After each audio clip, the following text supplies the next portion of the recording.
Good morning. Good morning. Welcome to the second day of the 2025 annual conference of our civic discourse projects. Of our civic discourse project entitled The Road to Lexington and Concord, Imperial Crisis and the Making of American Political Order, 1763 to 1775. I'm William Anthony Hay, Professor and Associate Director for Public Programs with the School of Civic and Economic Thought and Leadership here at Arizona State University. We're very glad to have many of you back for day 2 of our program. Yesterday, sessions covered the Imperial Crisis that pitted Britain against its American colonists and the reactions over the decade before Lexington and Concord. And again, I would note that we are just weeks away from the 250th anniversary of shots fired at Lexington and Concord, the battle that turned a colonial revolt into an imperial civil war.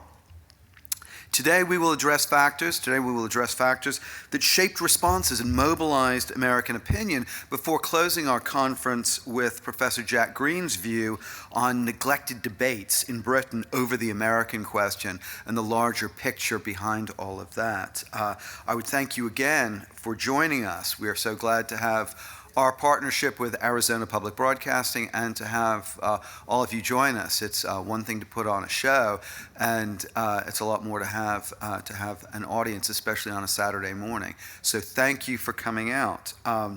Let me now yield the microphone to my SCETL colleague, Dr. Nicholas O'Neill, who will introduce and moderate today's first session. Thank you.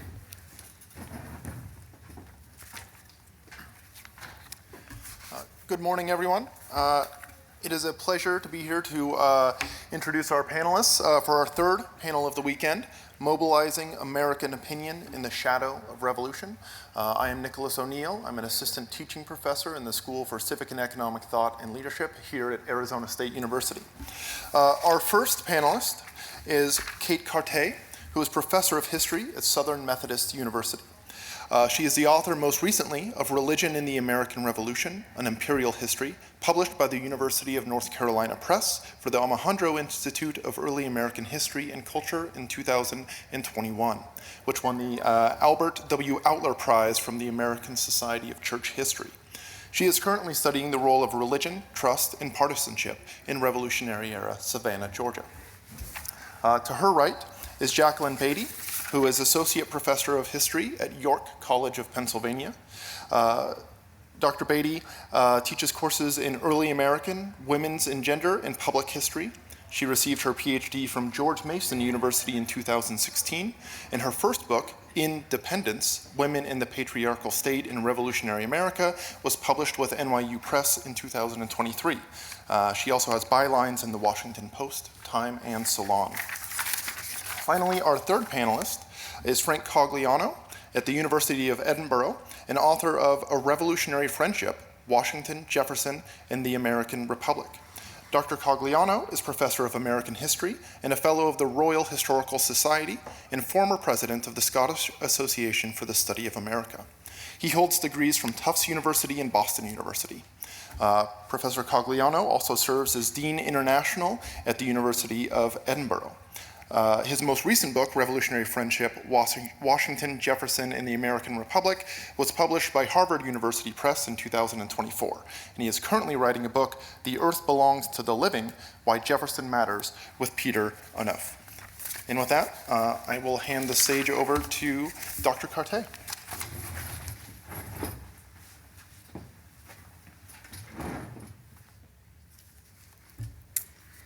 Thank you, Nick, for that introduction, and thanks to Will and Janelle for all of the work that they have done to make this just a really wonderful conference and great conversation, and thanks to all of you for being here today. So like Will and Jane yesterday, I'm going to start with our very famous Adams quote. The revolution was effected before the war commenced. The revolution was in the minds and hearts of the people, a change in their religious sentiments of their duties and obligations. And that, of course, as you all know, is from an 1818 letter to Hezekiah Niles.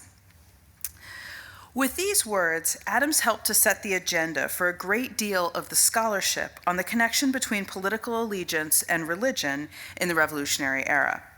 Following his lead, historians look for connections between Protestant, usually Puritan or dissenting thought, and theories of constitutional government. Adams marked the pathway for this agenda when he called attention to the sermons of Jonathan Mayhew, in which, as Adams said, that divine revived New Englanders' animosity against tyranny in church and state. And Adams was not wrong in his assessments. Historians who have followed his advice have explained how people who thought subjects had a duty to abide by legitimate authority came to believe that treasonous revolution was both necessary and just. And then there's the other side, of course. While some religious leaders crafted careful arguments that legitimated resistance to increasing parliamentary presence in colonial life, others did just the opposite. Best represented by the spokesman of the Church of England in the northern colonies, these men explained the righteousness of Britain's constitution in church and state and the importance of submitting appropriately to its authority. This line of investigation into religion and political allegiance has been durable, important, and useful. Yet this theological framework has its limitations when we consider the full scope of political allegiance in the early moments of the Revolution. So to start with, I'd like to return to that Adams quote, and particularly the part about when the Revolution was effected. Importantly, him saying that it was effected before the first shots were fired. Historians remain unconvinced of this chronological location of the revolution as happening before the military stages of the war broke out. And here I think I'm just continuing the conversation that Patrick started yesterday about where exactly is this tipping point? When does the revolution, if there is a revolution, happen? A key reason to doubt Adams' sense of timing can be found in his second comment about the minds and hearts of the people. Were Americans a people before the war broke out? Did they share a moral and political framework that would allow them to be called a people? Whereas Adams understandably had a deep investment in describing a unified American people, historians have found a different story. We readily acknowledge the reality that the Revolutionary era, before and after 1775, was marked by sharp internal controversy across the colonies. Where Adams spoke of the minds and hearts of the people in singular terms, we now estimate that only around 1/5, 20% of British American colonists firmly supported the revolutionary moment in 1775, while another fifth strongly opposed it. These figures leave 60% of Americans undecided, shifting, and reactive in their allegiances. In the words of historian Virginia de John Anderson, for people who lived through it, the revolution was confusing. Political upheaval and warfare intruded upon their households and communities, causing unprecedented disruptions and forcing them to take actions with unpredictable consequences. Fortunately, Adams' framing of the American Revolution does not exhaust the way we can use religion to understand political allegiance. Looking through a few, 3 to be exact, of the many concepts we find under the category of religion can help us understand that all-important 60% of Americans who, in 1775, were unwilling to pick a side in the imperial struggle or not sure which side to pick. Now, the first framework I'd like to employ here is that of the sacred versus the worldly, the distinction between what had divine or transcendent meaning and what was merely ordinary or even profane. More than a few religious leaders in the colonial era set themselves apart from concerns of state and chose, often explicitly, not to take sides in the brewing conflict. In other words, if for Adams the choice to take a side in the conflict between Parliament and American protesters was driven by theology, for others the exact opposite was true. These individuals were particularly prominent in the extended transatlantic community of awakened Protestants, those groups who had been brought to a new sense of urgency with regards to salvation and religious experience through the awakening moments of the mid-18th century. And here I'm thinking of the Methodists, who we've referred to a few times, and also other not just Methodists, but other awakened groups who did have this call for moral reform, but did not necessarily share any kind of collective interpretation of what political implications that focus on moral reform might take. Awakened Protestants' disinterested or separated perspective was particularly notable in 1774 and 1775 as the imperial crisis reached its crescendo. It allowed significant religious leaders to avoid taking a position on political questions, even as those around them were quite swept up in such matters. William Piercy, a minister working in North America for the Countess of Huntingdon, wrote back to his patron in June 76, "Never, I believe, were able, holy, devoted, and faithful laborers more wanted than at this alarming period. But indeed the minds even of ministers themselves seem so much to be taken up with the fate of the British nation that little else can be attended with zeal and earnestness." A few days later, he expanded further. "Things every day grow more awfully serious and alarming. The very reflection upon the signs of the times here makes me so low that I hardly know what I do or what I write. And what adds to every other appearance is the awful declension among the serious people in the things of God." Perhaps the divine had removed its guidance, Piercy speculated. "Nothing can equal the present disorder and distracted state of people's minds. All are so deeply engaged in this unnatural contest that they seem incapable of attending to things of greater importance." Presumably by things of greater importance, he meant the salvation of souls. For Piercy, religious duty was not to form an allegiance, but rather to help turn souls, hearts and minds in Adam's terms, to more spiritual matters.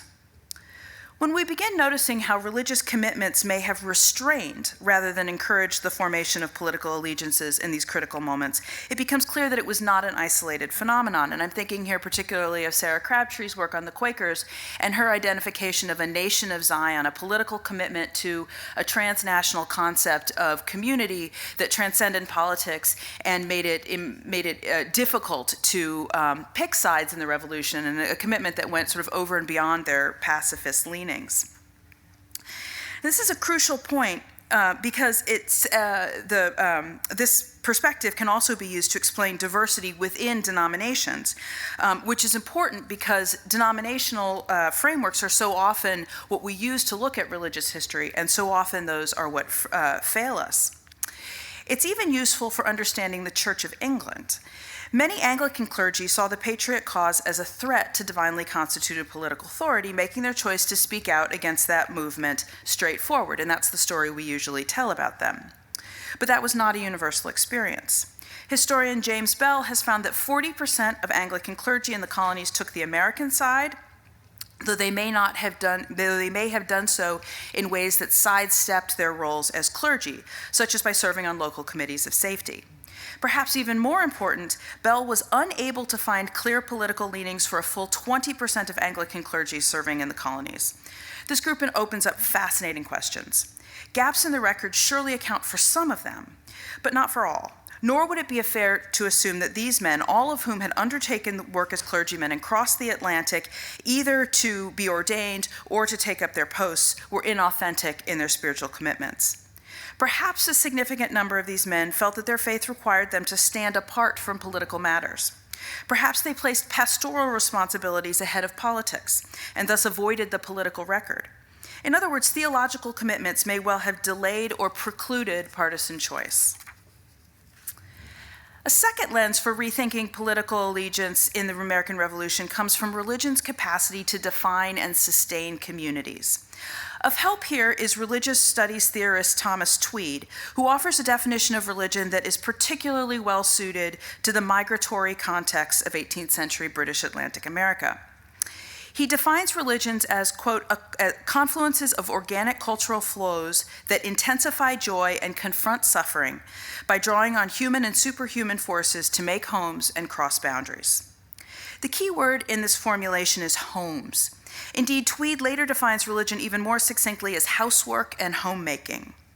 Religion in this context is what turns undefined earthly space into a place with meaning, relationships, and moral rules, anchored in both a chaotic world and in a transcendent cosmos. Such space may not be sacred, not in the context we defined earlier of sacred versus worldly, in that it is opposed to the worldly. Rather, Tweed's formulation defines the boundaries of homes and communities where people find moral and cultural meaning. Viewed in this sense, religion functioned in colonial society as a force that allowed diverse moral communities to coexist alongside unprecedented mobility and diversity. This framework also emphasizes the local.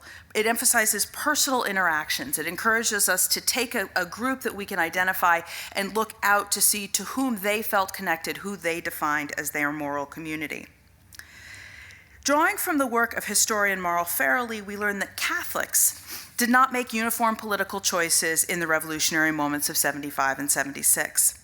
Farrell argues that Maryland Catholics were both a legally disadvantaged minority and politically integrated into Anglo-American politics. Their political leaders, particularly Charles Carroll, articulated rationales for colonial protest that spoke to their unique history. They did so despite overwrought outpourings of anti-Catholicism that marked revolutionary discourse in the months after the Quebec Act. By 1775, Maryland's Catholics embraced the revolutionary movement in numbers that exceeded those of their Protestant neighbors. So that's the Maryland Catholic experience. But while in Maryland, Catholics lent wide support to the revolution, the same was not true everywhere. Farrell finds that Pennsylvania's Catholics were far more ambivalent about the war. They were largely German-speaking, and they had, when compared to their Maryland co-religionists, weaker investments in Anglo-American political discourse. Most would likely have registered in the undetermined 60%, if such a poll could have been taken. More than a few eventually became loyalists, and during the British occupation of Philadelphia, a Catholic loyalist regiment was raised, served by a Roman Catholic priest. The difference between Maryland's and Pennsylvania's Catholic communities suggests they inhabited separate moral communities, separate religious homes in Tweed's sense, and thus participated in separate discussions about the evolving conflict. Yet both were religious and indeed Catholic responses. For a third framework, it's useful to look at religion in relation to other social phenomenon in order to investigate the limits of religion's influence on political allegiance. This effort aligns with historians' propensity to see the past as malleable, contingent, and interrelated. Historical actors were, at one moment, believers, members of religious communities, economic actors, members of families, and political actors. They, and particularly members of that elusive 60%, may well have bounced and been bounced between different sorts of allegiances as circumstances changed in the volatile revolutionary period. The uncertainty Americans encountered in 75 and 76 forced many to reassess fundamental assumptions, including those based in religion. Using this approach to religion to draw broad-based conclusions about the nation is difficult, because with so many analytical balls in the air, the geographic unit of analysis must necessarily be quite small.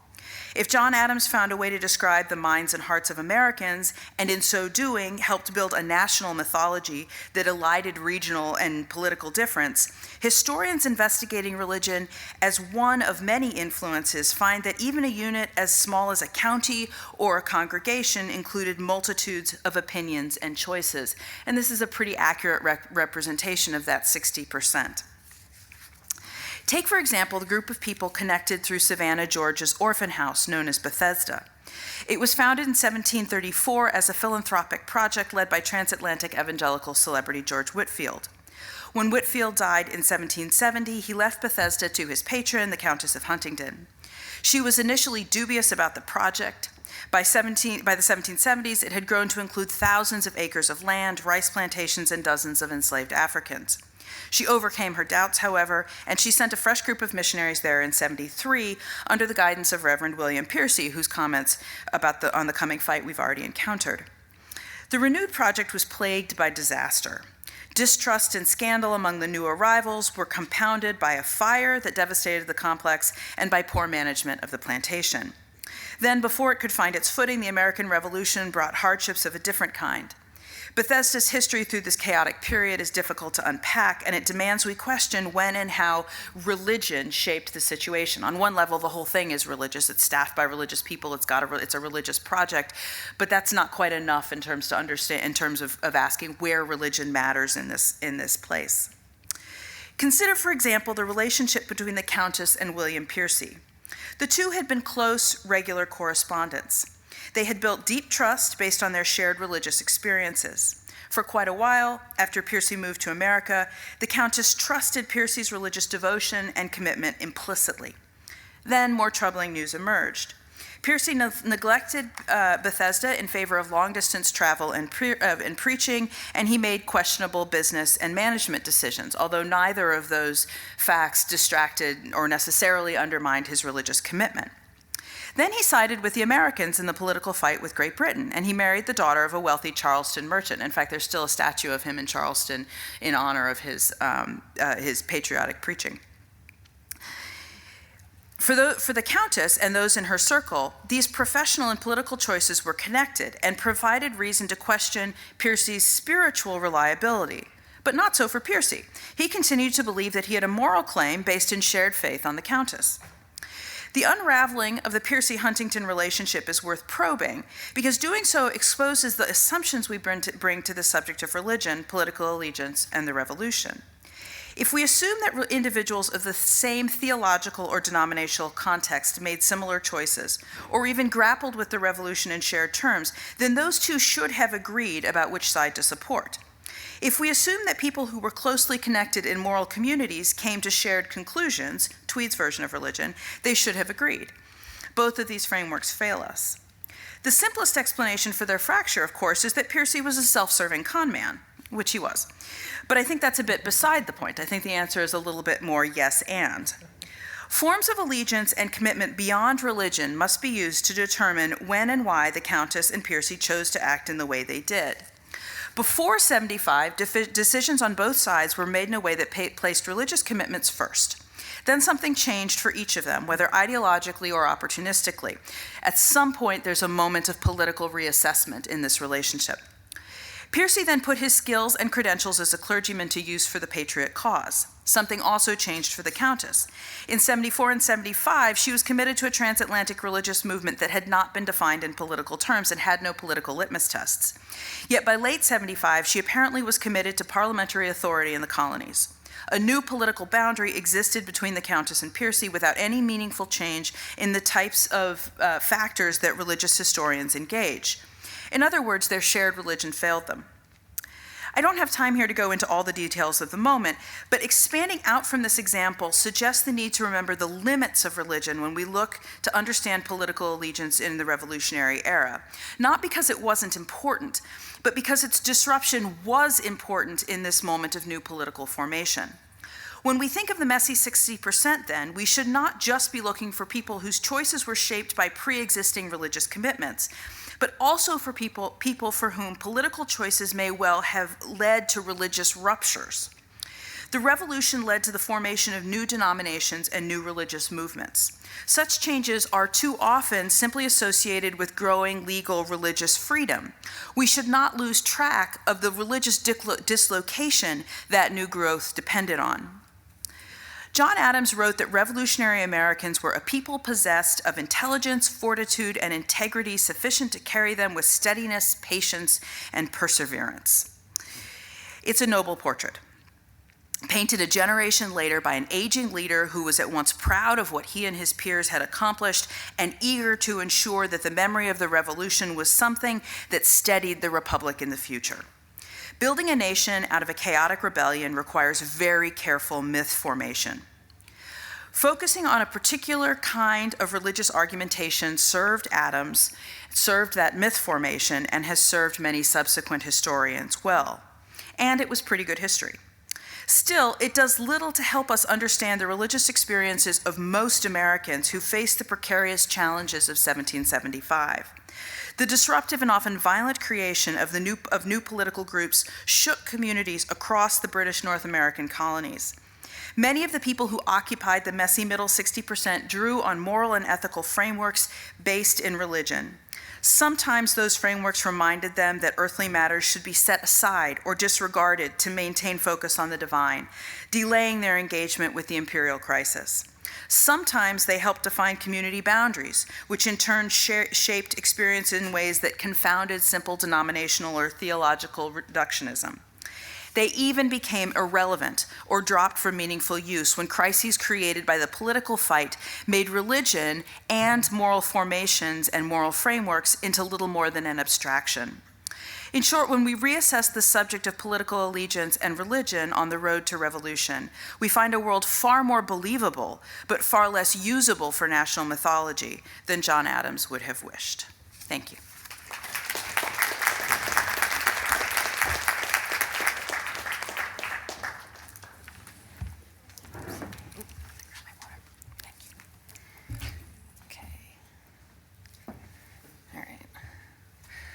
Okay, first I want to echo what everyone else has said over the past 24 hours or so. Thanks to SCETL for hosting us, to Will for bringing us all here, and most importantly to Janelle for organizing a seamless conference, and of course to all of you for showing up early on a Saturday morning to listen to a bunch of historians drone on about our work.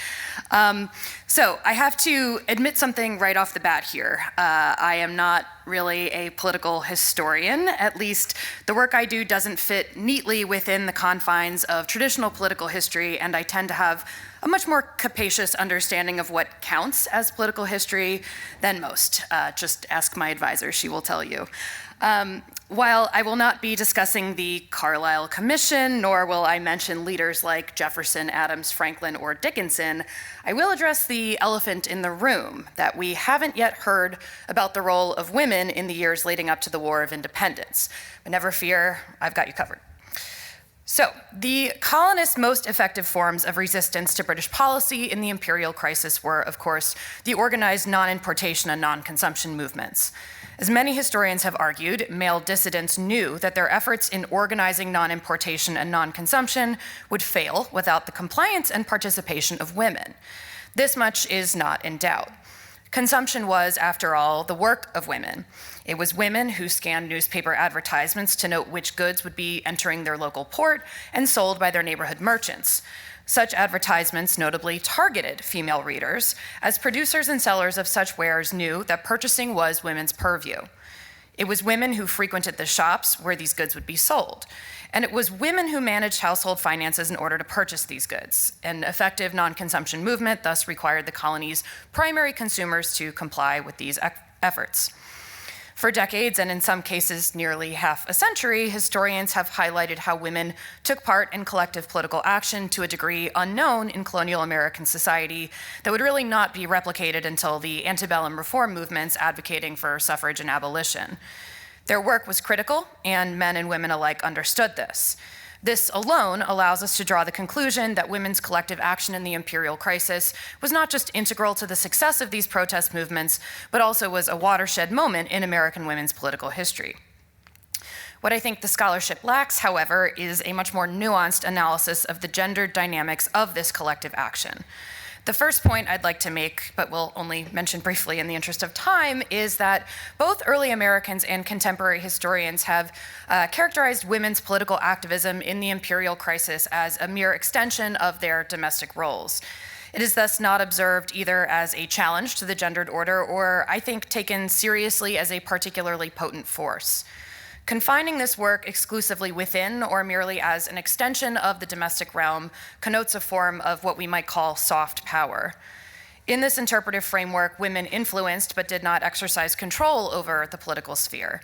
Theirs was a gentle diplomatic politics juxtaposed with the violent masculine-coded actions of arson, tarring and feathering, and looting. But what if we move our analytical center of gravity away from the masculine-coded political action to the activism that we tend to gender female? Realistically, the actions that were most effective in moving and altering the course of members of parliament were those protests rooted in women's cooperation and organization. Certainly, men's collective action and public violence is an integral part of the historical narrative, but their actions most frequently elicited punitive reactions from Britain's imperial officials, whereas we can kind of anachronistically use the word boycotts and families' reliance on homespun and domestic production really provoked the repeal of the much-hated taxation measures like the Stamp Act and much of the Townsend duties. My second point, which I'd like to spend most of my time discussing today, are the ways in which much historical analysis neglects to take seriously the significance and impact of the methods which male political leaders employed to engage women's political activism. Notably, men engaged with well-worn Anglo-American assumptions about gendered comportment to condemn, coerce, or cajole women into taking part in anti-taxation protests in the imperial crisis. They invoked a debate over women's role in the market of luxury goods, foisting blame upon women for becoming dependent upon frivolous and unnecessary British imports. They engaged pressure in their communities, both publicly and privately, to give some women little choice in the matter. Others, of course, used flattery to insist that women, by their very femininity, had a special role to play in combating Parliament's unjust policies. In their roles as consumers, women could go without, sacrificing the very luxury goods for which they were blamed for indulging in the first place. Going without, of course, meant not just abstaining from luxury, but abstaining from the very acts of consumption that granted women economic power in the first place. Male leaders deftly qualified these political actions as a choice, appearing to bestow women with agency in the public realm which they had never enjoyed. Yet the purpose was not to bring women into the political sphere as equals. Instead, male political leaders during the Imperial crisis took advantage of women's roles as consumers and thus non-consumers in order to successfully resist British taxation, only to then cast them aside after the war was won.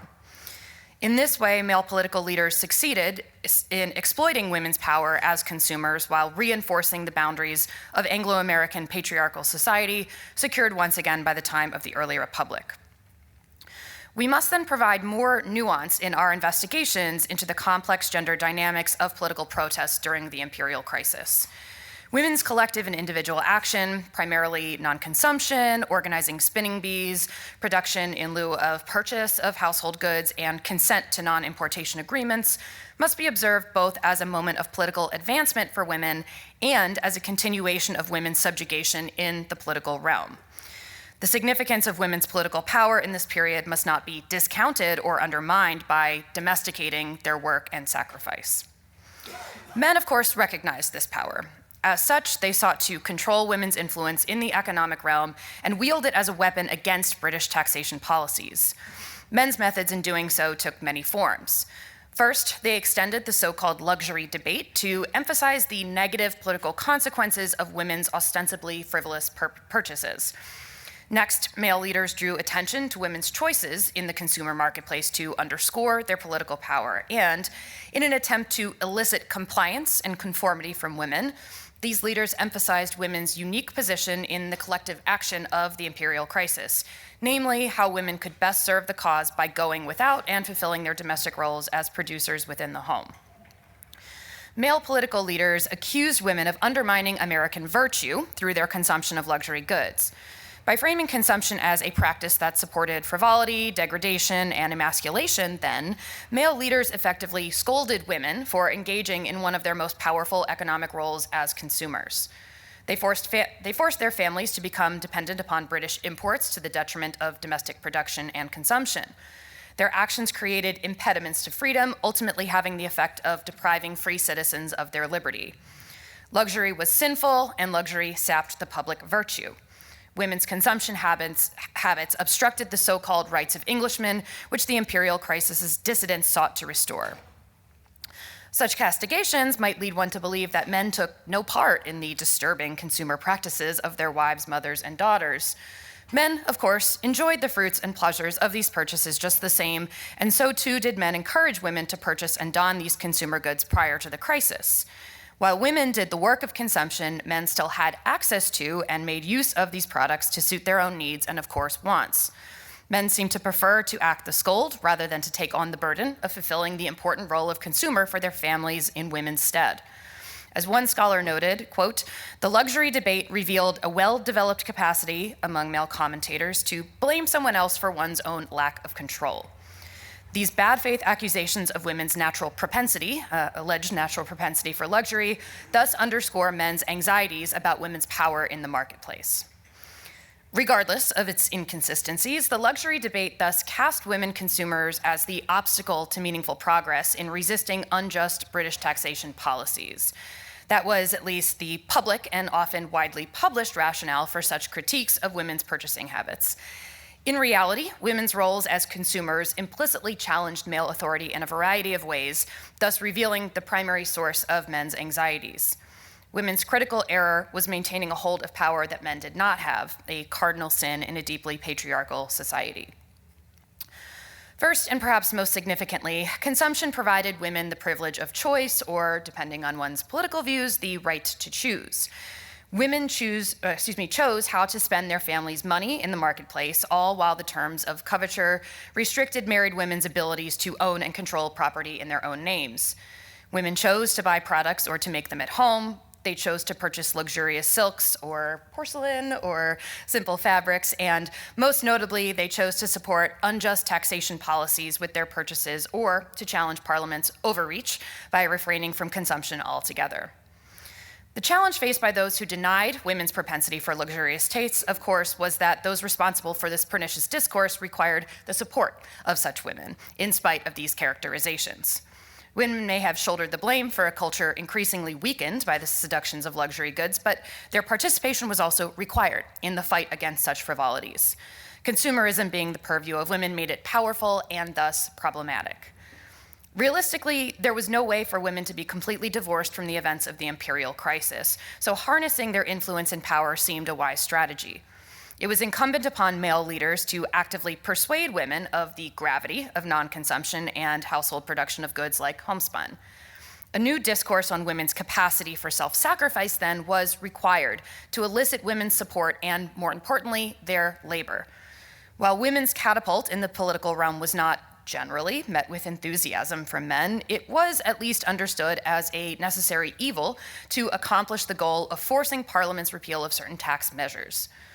Male writers leaned into the trope of the good wife, the submissive spouse who would cast off her own desires and even needs to prioritize the other members of her household, and by extension, in this case, colonial American society. They made use of a vast array of print media, including newspapers, magazines, and broadsides addressed directly to women. This moment thus presented an opportunity for the leaders of the non-importation movement. Anxious both about women's powerful roles as consumers and the threats they pose to the gendered order, anti-taxation activists sought the compliance of women in non-consumption by framing their efforts as an extension of women's domestic duties to family and home. Men directed narratives delimiting the precise nature of female patriotism in public, while reinforcing the notion that their most vital contributions were domestic in nature. Tributes to Daughters of Liberty abounded, and strategies of non-consumption included engaging in frugality and the production of homespun clothing. Women's roles as consumers had taken them out of the household, literally, and given them power in the marketplace. Non-consumption, however, required a more insular, private, and domestic form of activism. Most importantly, it required women's removal from this public economic position and choosing to reject the power they wielded within it. Take the production of homespun and the organization of spinning bees, for example. These efforts were both public and private in nature. Often taking place within early American homes, the meetings were publicized in local newspapers, both to invite new participants and to demonstrate women's commitment to civic virtue and to the cause of liberty. Spinning bees attracted curious crowds who ogled at women's collective rejection of British luxuries in favor of hard work and simple handmade clothing. Their work served as ideological showcases, inspiring like-minded women that they too could contribute to the cause of liberty. These efforts were clearly and deeply political and collective in nature. It amounted to both what contemporaries and historians have characterized as female patriotism. Women organized, publicized, and participated in the meetings which produced homespun clothing donned by members of their family who wore their politics on their sleeves, quite literally. Importantly, however, the spinning bees and women's collective action and non-consumption did not pose a threat to the gendered order. In fact, their efforts may have served to bolster it. This carefully crafted construction of feminine political virtue was reliant upon women's roles as wives and mothers and would thus not upend patriarchal power structures. Indeed, it had the effect of diminishing women's economic power as consumers by pressuring them to abstain from such pursuits. In these ways, then, we can interpret women's collective political action in the imperial crisis not as transgressive or particularly transformative, but as conforming to social and cultural standards of white Anglo-American womanhood. This is not to diminish the political or demanding nature of women's collective action in the imperial crisis. This activism can be taken seriously as political work and demonstrate women's power as we simultaneously acknowledge its effect on reinforcing the patriarchal structures in early American society. While men acknowledged the need for women's economic and political engagement, they nevertheless sought to confine the nature of this activism. Women's collective action was to extend no further than their domestic duties, nor was it to challenge the existing gendered status quo. Men, as one historian said, did not expect or approve signs of feminine autonomy. Likewise, however, many women neither expected nor approved of their own political autonomy. Where historians have seen movement in women's political consciousness, it has been more on an individualized or personal level, as opposed to working in service of a larger collective movement for expanded rights for women. Scholars who correctly identify the massive impact of the language of rights in the Revolutionary era have not located an organized push for women's rights. This is not to diminish the impact of that individual consciousness raising. On the contrary, the imperceptible nature of the shift in some women's political thinking may have ultimately insulated them from the threats of men. The lack of a large-scale organized women's rights movement may have relinquished a moment of opportunity to push for suffrage or expanded property rights, for example, but it enabled this consciousness raising to grow and spread, however quietly and slowly.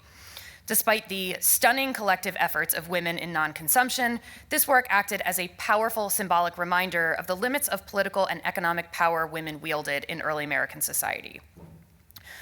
To what degree might we then conceive of women's collective action as political power in the imperial crisis? Certainly, they affected change. Their participation was, as already discussed, a necessary and critical component to the success of non-consumption movements. But isn't there an interpretation that allows for this moment as a demonstration of a loss of political power through collective action? I have conjectured that men's inducement to women's participation in non-consumption movements was a way for men to, rather fortuitously, seize economic power from women. In doing so, leaders of the movement could successfully harness women's economic power to suit their own purposes and neuter it at the same time. In other words, women's economic power served the cause of non-consumption, while the very act of non-consumption diminished the economic power women had by forcing them to relinquish it. Another question I'd like to pose: does women's participation in non-importation and non-consumption mean that we can conclude women consented to these political principles? Or were there varying degrees of coercion involved that diminished, negated, or even nullified women's capacity to consent?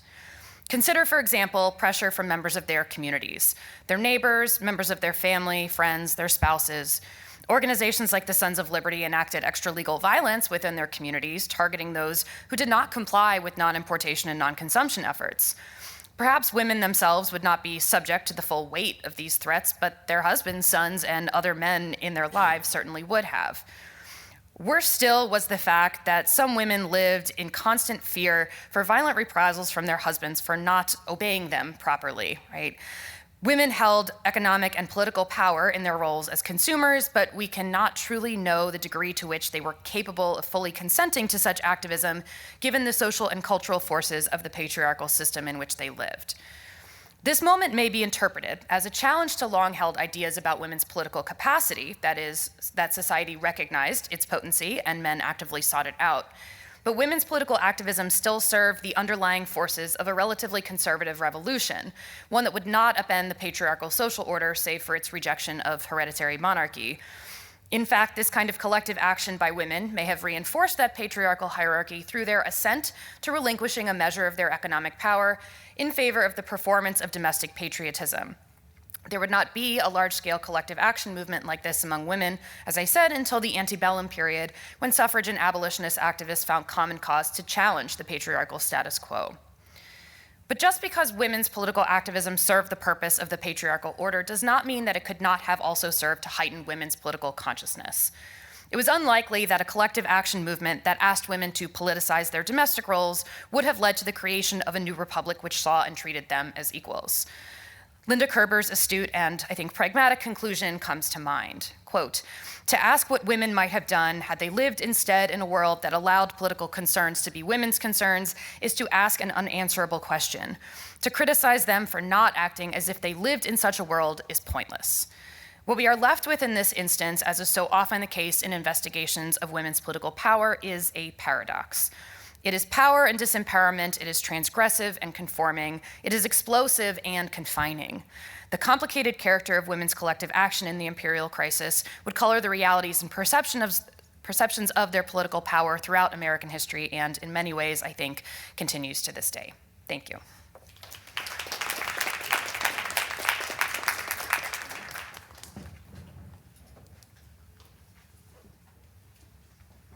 Good morning, everybody. I'm intending to begin with an apology because I have laryngitis, so I hope that We will get through. I usually apologize when I start speaking in the US because there's a frisson of disappointment that I'm not Scottish.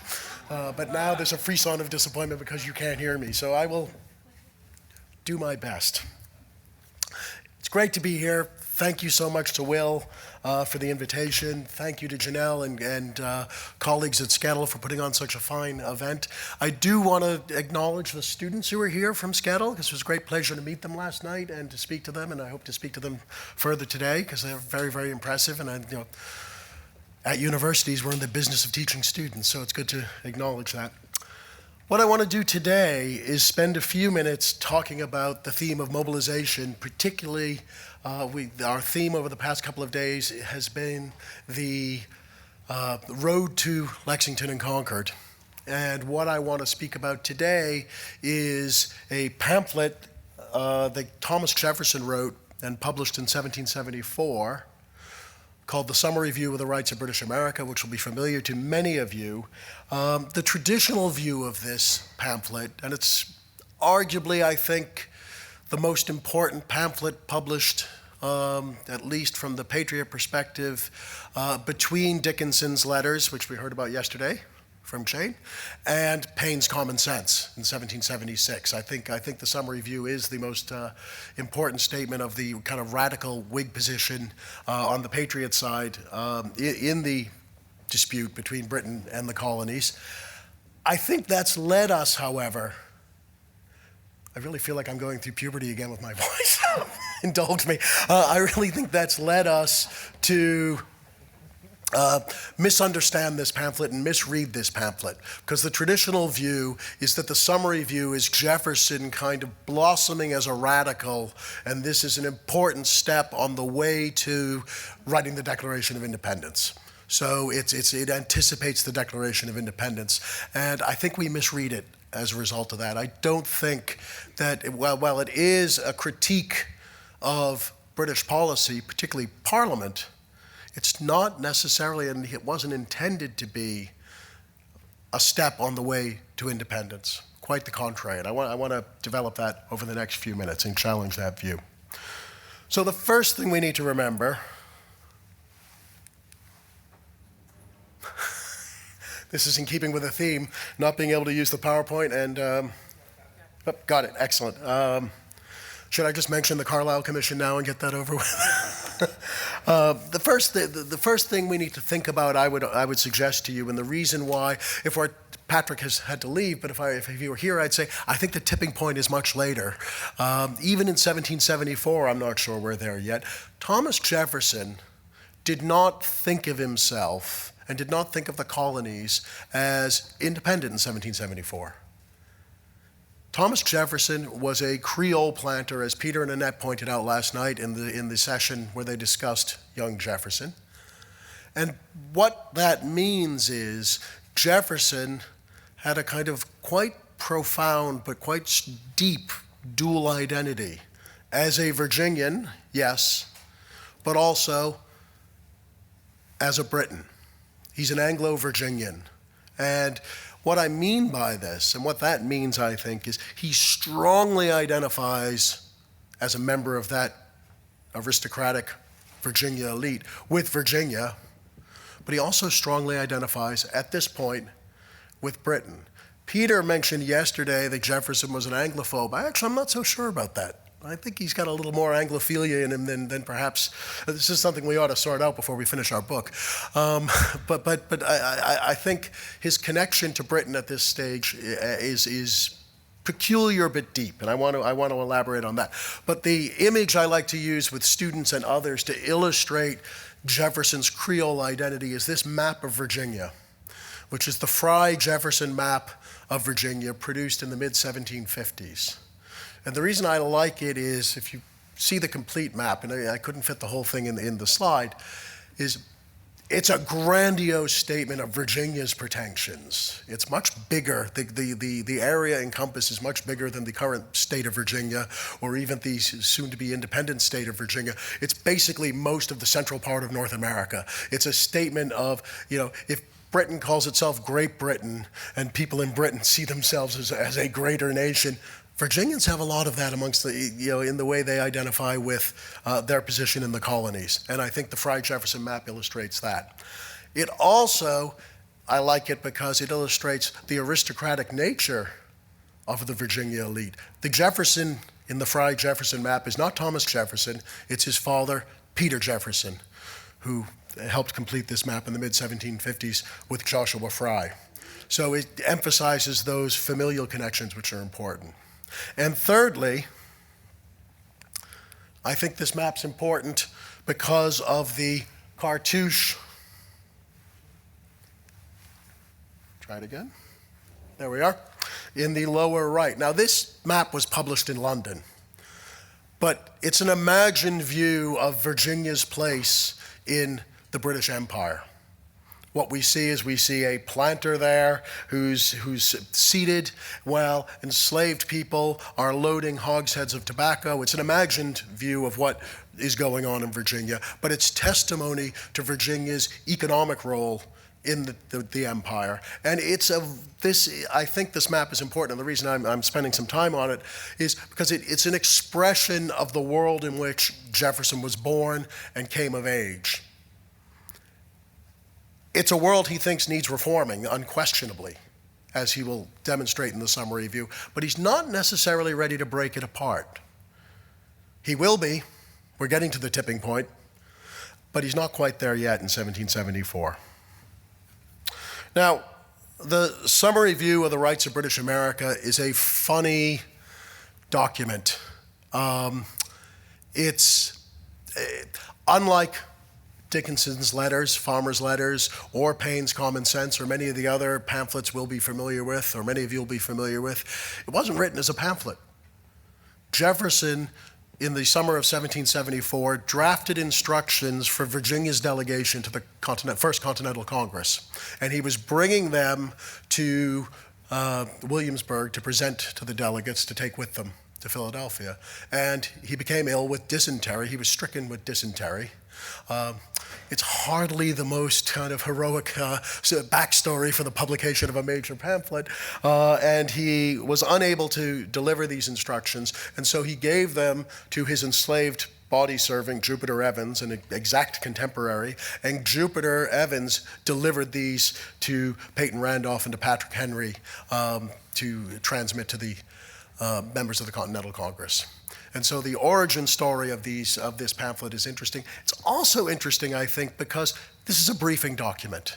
It wasn't intended as a pamphlet. It's meant to rehearse the history of the dispute between the colonies and Britain for the benefit of Virginia's delegates to the Congress, but also it outlines the history of Virginia for those delegates so that they can make the case to the other colonies, the representatives of the other colonies. So it wasn't written initially as a pamphlet. It's very, very, as prose, it's excellent, and it's very, very well written, and consequently, the members of the Virginia Assembly submitted it for anonymous publication, and it was published anonymously as the summary view of the rights of British America in the summer of 1774. There we are. And so it's got a strange history. The origin of this is very strange. What the summary view does, forgive me while I take a sip, is it rehearses the history of the dispute between Britain and the colonies over the previous decade, and it's a strong, strong attack on Parliament and Parliament's authority. It's not yet an attack on the king. It echoes, or anticipates, I should say, the Declaration of Independence in important ways, which is one reason why people, I think, have slightly misread it and seen it as a kind of warm-up game for the Declaration of Independence, because it does go through a list of grievances, and we know the Declaration has a list of grievances. But is not, crucially, an attack on the king. And I think that's an important distinction. It also has a very, very interesting historic dimension. And Jefferson, and on first reading, and when people first encounter this pamphlet, I think they're often struck by this and slightly surprised by it, which is Jefferson goes on at some length in the summary view. I'm not going to read the text to you because you don't want to listen to me read it to you. But he goes on at some length in several passages talking about the history of the Saxons. And when people read this and they think, well, hold on, this is a pamphlet about the American Revolution. Why is he talking about the early medieval history of Britain? He goes on at length about the Saxons and the history of the Saxons and their emigration from Germany to England in the early Middle Ages. And the reason for this is twofold.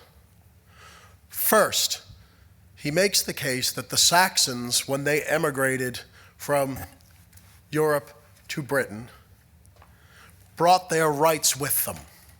So this is a version, those of you who are familiar with the kind of ancient history of the English Constitution, this is looking at the origins of the rights of Englishmen that are so vaunted and that he's celebrating in this pamphlet and articulating in this pamphlet. He's saying this is where they came from. The Saxons brought them from Germany to England in the early Middle Ages. This is prior to the Norman conquest, prior to the Norman yoke, prior to feudalism. The Saxons, and thus the English, were free people. Crucially, they migrated of their own choice, and this is the second point, at their own expense. They brought their liberties with them. They migrated to a new place. They fought with the indigenous inhabitants who lived in that place, established their society and a free society, and retained their rights as a result. I think you know where I'm going with this. The clear analogy is, and we, Americans, Virginians in particular, did the same thing. We came to America at our own expense. We defended ourselves, and we brought the rights of Englishmen with us, just like our Saxon forebears. So the reason he goes on at length about the Saxons, and he has a Saxon fixation, I'm going to return to this at the end, throughout his life. But this isn't a kind of bit of trivia and esoterica. It's central to his argument, because the key argument that Jefferson's trying to make in the summary view is we, Virginians, and by extension Americans, have the same rights as people in England, and dare I even say Scotland. We just happen to live on the other side of the water. We are like the ancient Saxons who came to England and brought their rights and liberties with them. Our descendants did the same thing when they migrated from Britain and elsewhere to Virginia. And therefore, those rights are inherent. We didn't lose them by going to America. We brought them with us just like our forebears did, our ancient forebears did, before the Normans came and ruined everything. And he develops this in the summary view. As I say, on first reading, when students first encounter this, they don't know what to make of this. But as I think it's really, it's a really significant part of it. And he's not the first person to make that argument. I was glad Jacqueline mentioned Richard Bland yesterday. Several years before, Richard Bland made the same argument. Jefferson didn't determine this argument, but he's particularly attached to it. And it's something that he remains very interested in throughout his career. Well, events moved on. I don't know when the tipping point is. It might have been in October of 1775, after the war had begun, when George III declared the colonies to be in rebellion. And one of the things that George III made, one of the statements he made in his speech then, was he declared, "The object is too important, the spirit of the British nation too high, the resources with which God hath blessed her too numerous, to give up so many colonies which she has planted with great industry, nursed with great tenderness, encouraged with many commercial advantages, and protected and defended at much expense of blood and treasure." This seems, all right, it's a little hyperbolic, but it's not that outrageous a statement. And it's certainly the statement, it's the perspective of London in 1775, in the early stages of the war. That blood and treasure made Jefferson's blood boil. That statement really, really irritated him. And he went back, because in the summary view, wasn't just that he stated it wasn't just that the Saxons brought their liberties with them, they also did it off their own bat. They did it at their own expense. And Jefferson, when he read the King's speech at the end of 1775, sat down and wrote what I think is a transitional document that leads to the Declaration of Independence, that historians generally don't give much attention to because it's a still weirder document and he never published it. But he wrote what he called a refutation of the King's speech. And in the refutation, he sat down in January of 1776 and he sought to address the King's claim in particular that Britain had expended blood and treasure to establish and defend the colonies. And he put together this 50-page briefing document. It's really it's kind of a position paper, really, which he never published.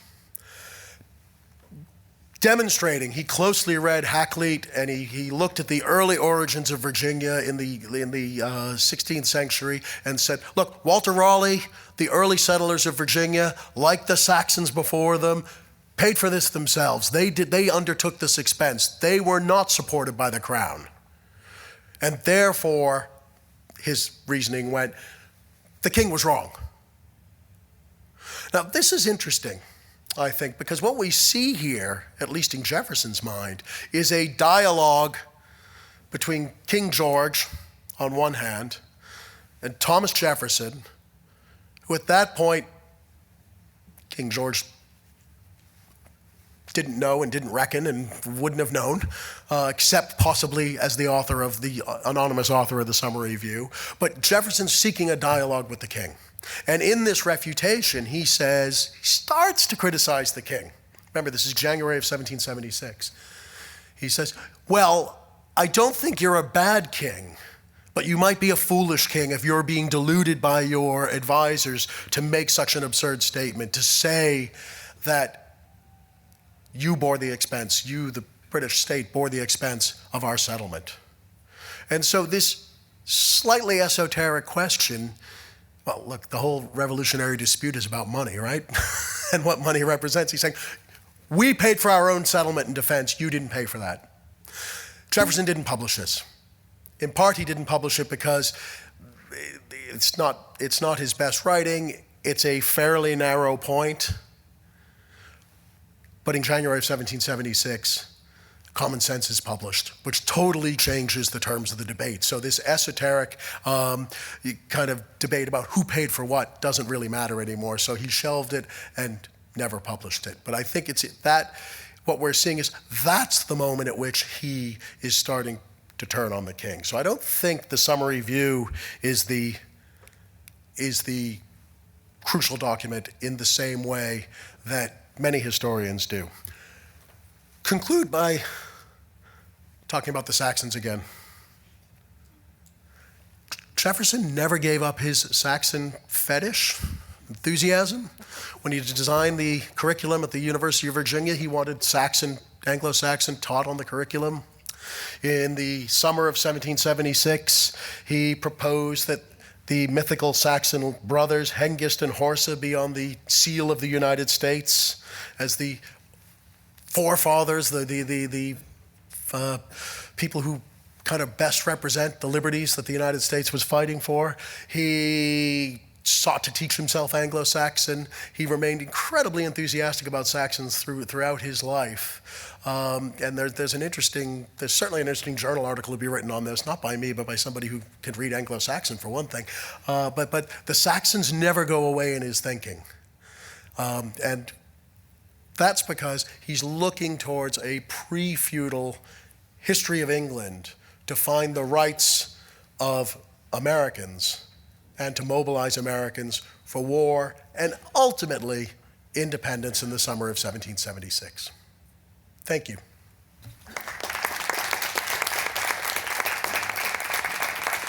There's me.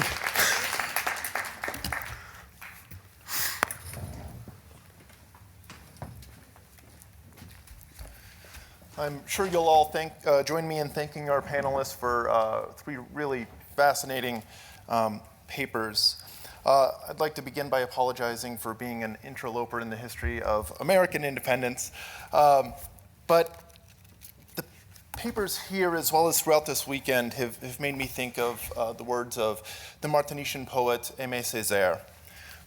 Writing in a period of disillusionment with and the dissolution of Atlantic Empire in the mid-20th century, he wrote that a civilization that proves incapable of solving the problems its own functioning creates is a decadent civilization. The War of American Independence was not the first, nor the last, revolt against the imperial system of the Atlantic world, but it was the first successful and large-scale revolt. I think this leads us to see this not necessarily as an imperial crisis, but perhaps a moment in a crisis of imperialism. We see that from the beginning of European efforts to colonize the Atlantic world, religion was seen as a central tool in maintaining order. We can see why when we look at the role of religion in sponsoring revolts, whether in the Pueblo Revolt, Tumbakamaru, or in Haiti.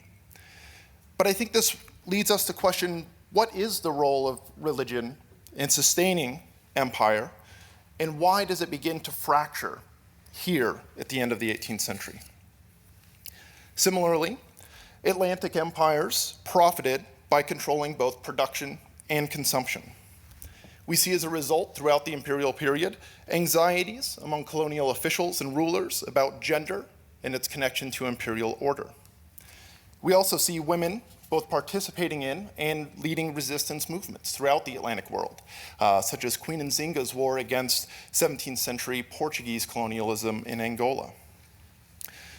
But at the end of the 18th century, we start to see women taking on new roles in political movements, specifically in their position in the market, whether in the American War of Independence or women in the French Revolution, from the March on Versailles to their role in supporting the price maximum.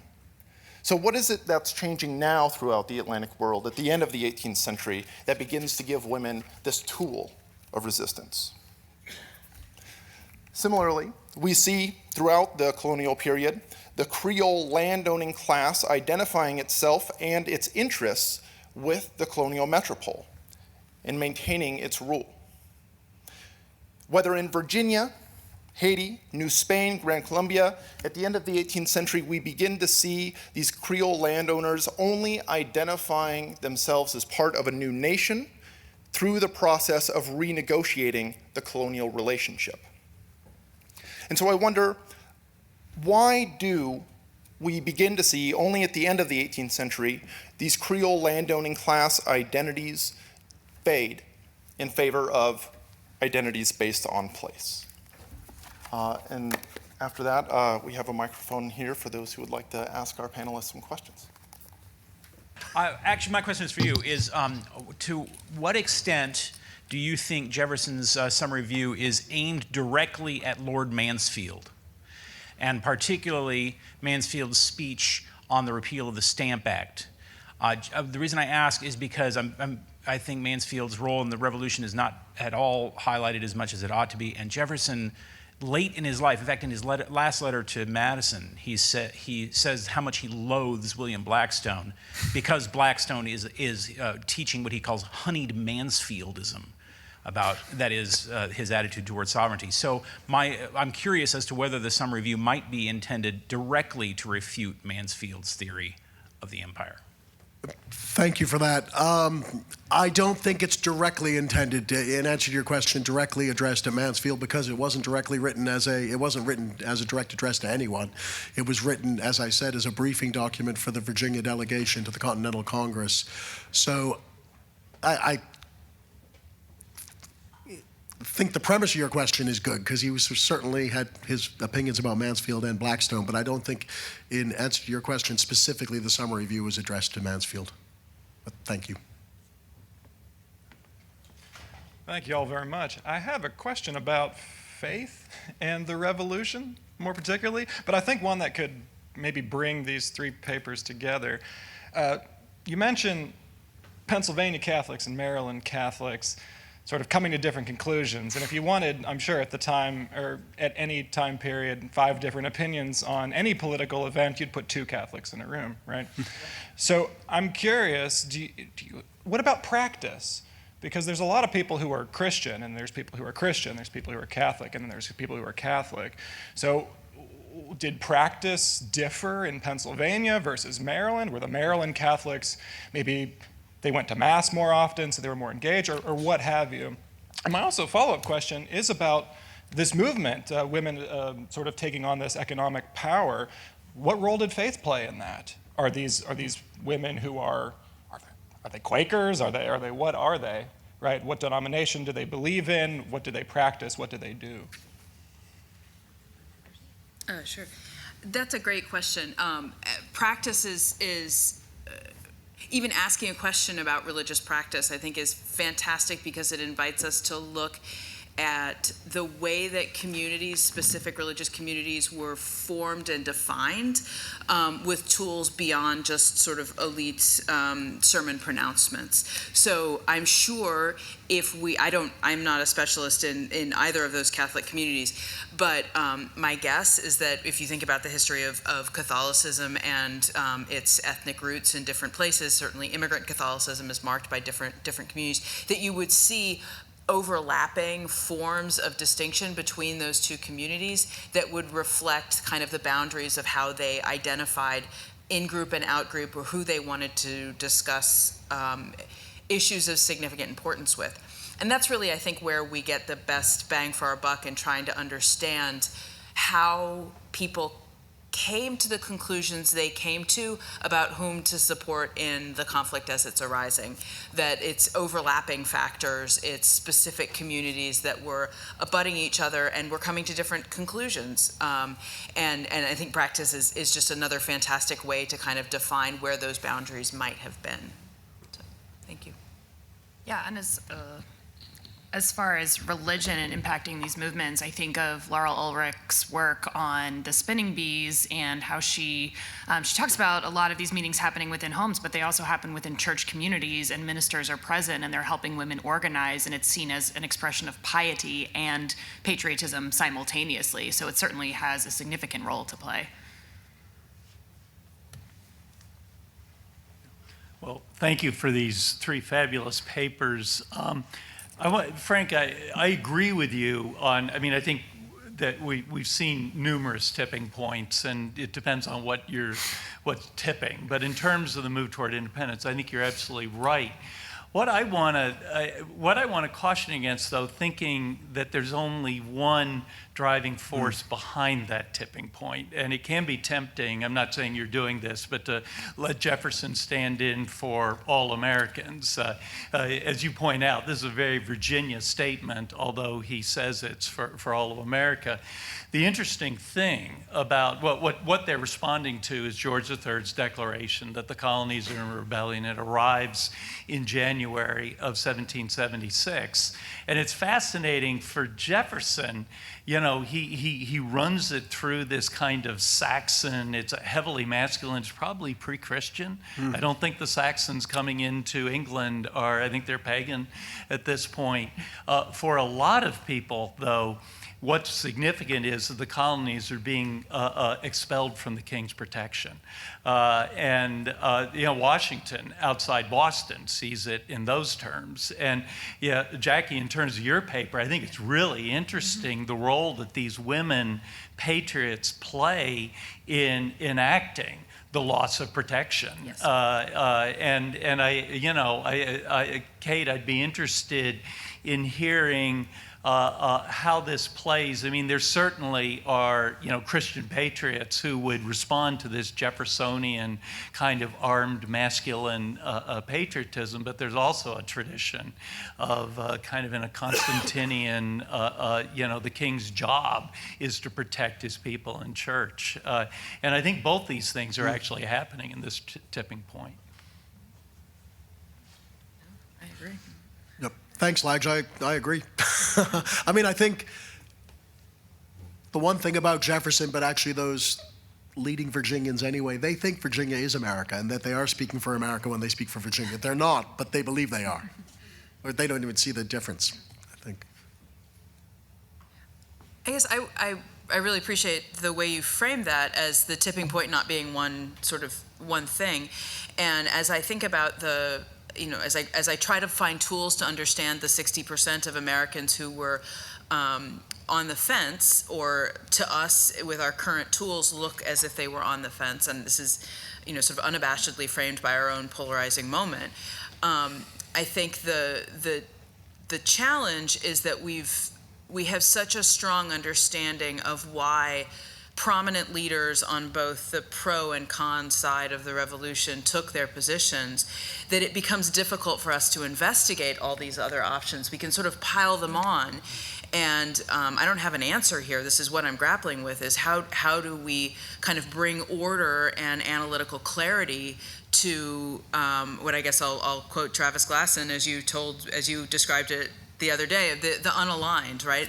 How do we bring analytic clarity to a group of people who clearly exist and shared at least as much in common as the loyalists did, right? Because that's a terribly chaotic group. So how do we bring analytical clarity to them? The one really interesting I meant to mention, also in January 1776, New Hampshire makes the first formal Declaration of Independence, and it's very much in the terms of loss of protection. It's a very different political tradition, much more loyalist in a way than what we're hearing out of Virginia. So, Well, thank you all for 3 wonderful papers. I have 2 questions. One is, I'm teaching a class on the historiography of the revolution, where we're going through all the different interpretations, and of course we read the progressives and the neo-progressives. So I'm wondering, both for women and for religion, what role does class play? And then for Frank, you mentioned that part of the Saxon story is conquest to some extent, right? Which obviously is on my mind, as you know from yesterday. Specifically, what does Jefferson have to say about the Shawnee and about Dunmore's War? And is he involved in that at all? Because it's happening around 73, right? 74.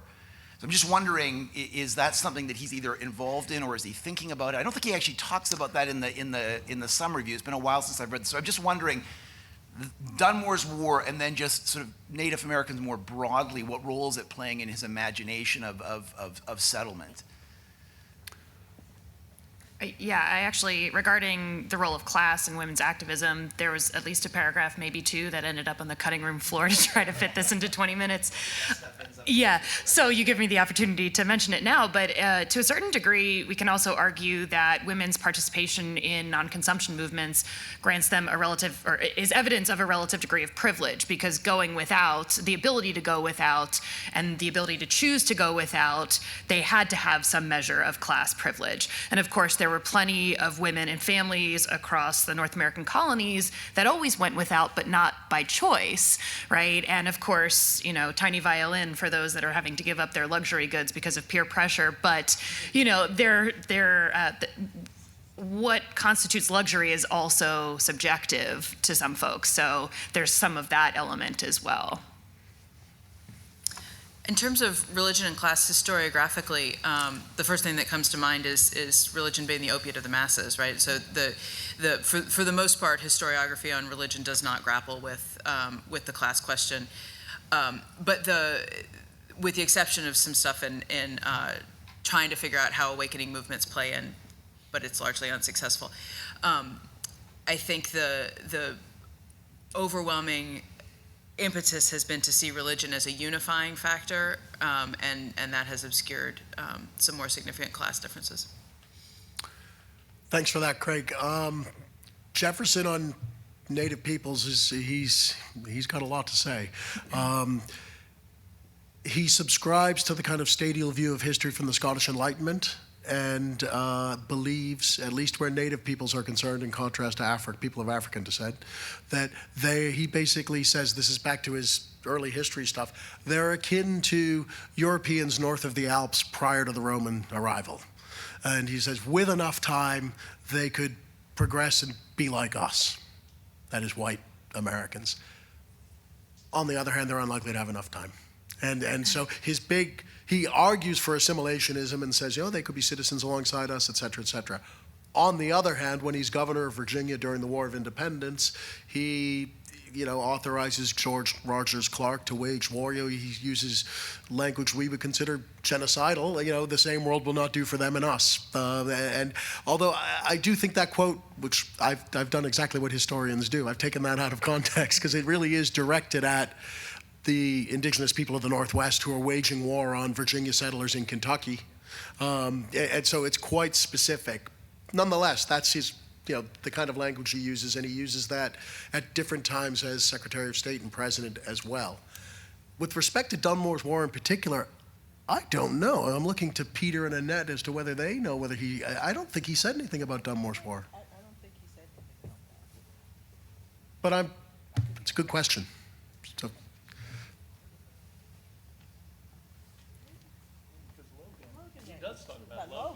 right, of course, yes. He includes Logan's Lament in thank you, Lige. Yeah. In the notes on the state of Virginia, which of course is. No, that was later. No, it's in notes on the state of Virginia. Right.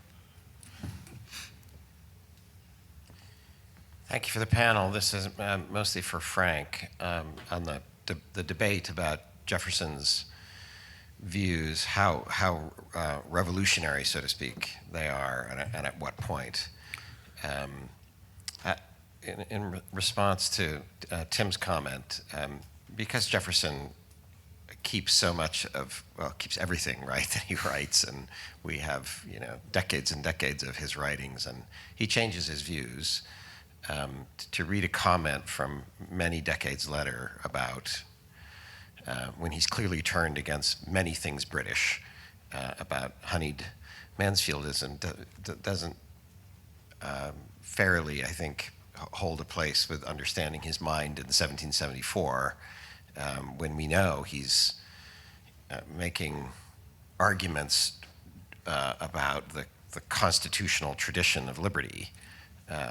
And isn't it in the 1774 document, he says free men, he uses the language of free men not, bending their knee and asking and requesting at a certain point. We don't do that, we free men. So this kind of, and he doesn't invoke Locke in that, we are British free men. So just this, and then in relation to Jane Calvert, right, in 1775 is the Declaration on the Causes of the Necessity of Taking Out.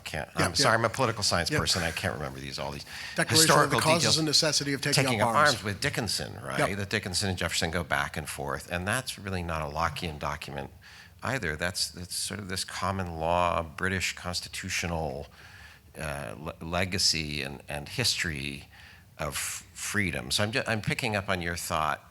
It's interesting to think when Jefferson finally thinks we must be separate versus making a common Anglo-American constitutional argument for liberty, because we Anglo-Americans are the people of a constitution of liberty, and that's not necessarily we must be independent, right? Right. Thank you, Paul. He is making the case, certainly in the summary view, and till quite late, he's grounding his arguments in the British Constitution and the British constitutional tradition. So it's the rights of Englishmen. We are exactly like, we just happen to be Englishmen who live in Virginia. So we have the same rights as Englishmen and women who live in England. The Declaration of Independence will move away from that because it has to ground it in universal rights, because you're saying, okay, the British Constitution no longer applies to us, so that there is a crucial change there. I'm glad you mentioned the declaration from the summer of '75 with Dickinson, and I'm looking at Jane here, because one of the key elements of that, one of Jefferson's key contributions there is saying, and we paid for this ourselves. He's really obsessed with who paid for settlement, and he keeps returning to that argument, and I think because he's hearkening back to a different constitutional tradition and showing that as independent freemen, Virginians and other Americans settled America, and therefore they are not beneficiaries. They they have the same rights as Englishmen, and he's making that case until quite late. Thank you, Paul. I have a curious question, and that is about where do the Danes fit in here? It seems to me that the Danes, since they are rather piratical and they attack whoever is living near the coasts, they would fit into a scenario in which you attack the residents who are already there, the Indians. And I think somebody could make something out of that, but I never hear of any of the founders claiming to be related to Danes. That's an excellent point, Amy. Of course, the problem with the Vikings is they attack the Saxons, right? These freeborn, sturdy, freedom-loving people who get attacked by the Vikings and the Danes and the other Scandinavians. That's students. Yeah. There's a topic for you.